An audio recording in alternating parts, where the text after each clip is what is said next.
the bigger issue is the quality of the team.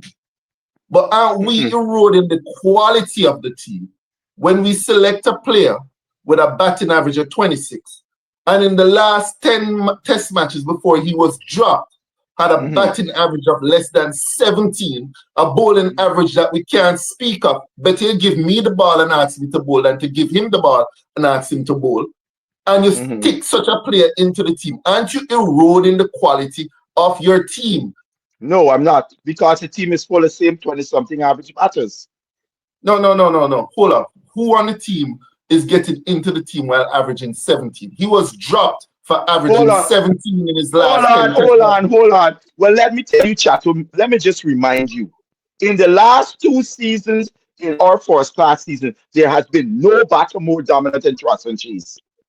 Roston Chase How many has come games? in. No. Stop. How many games did he play? No. Chato. When you give no. Chato, maybe you. Slow down. Chato, you didn't let me finish. I'll Maybe let you you. finish and then I'll eliminate you. Go ahead and Yes, finish. right. Maybe you. Go ahead. Chato, maybe your limited cricket knowledge. It will Go take ahead. you. I'm listening Hold to on, you. I'm let me listening. finish. Don't interrupt me. Because today I'm fired up.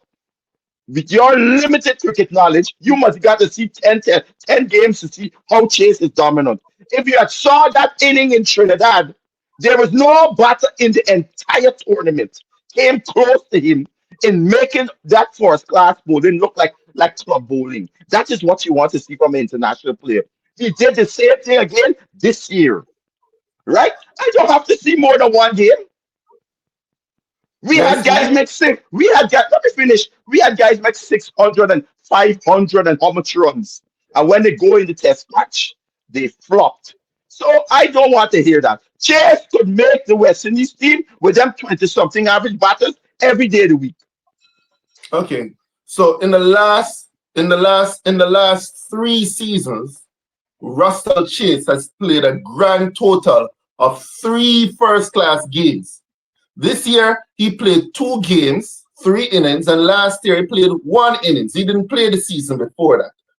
This year he averaged 58%. 58, he averaged 58 runs. But guess what? Most of that runs was made basically in one of the 3 matches. That one of the 3 innings that he played, the century that he made, I think against either combined campuses or West Indies A, one of those 2 sides. The year before, again, he rose up. He plays 1 innings, averages 127. 1 innings. And he made that against the Leeward Islands. Everybody else has to clock in around 10 innings per season. This player, no. This player rose up. He makes an average and you say, oh, geez, he's way better than the others. That's literally taking the thing out of context. That's like me asking Kavim Hodge to come in and watching him make that amazing century, I think it was. I think it was against Barbados, where he was the only player who stood up for the Windward Islands and batted through that innings. And using that singular innings and saying, oh, this is the best person ever in West Indies cricket. What did he do for the rest of the season? He didn't bat that well. Let Roston Chase do what others are asked to do. Let him bat for an entire season. And then let us look at his average and see if he's that dominant. You're unfair. Chateau, it's obvious, again, as I said, you're limited in your understanding about cricket. Let me tell you something. Carl Hooper was picked in the West Indies team off for 1 inning in Barbados. And many others have done so over the history of West Indies cricket. When they go to you know what used to be the barometer, my friend? If you go to Barbados and you make 100 in Barbados, you could book your ticket into the West Indies team. So don't come tell me about whole season. You need to learn a bit about West Indies cricket history before you run your bloody mouth. But Basil, listen to me. Just do it 1 minute, Dwight. Basil, you mentioned Carl Hooper.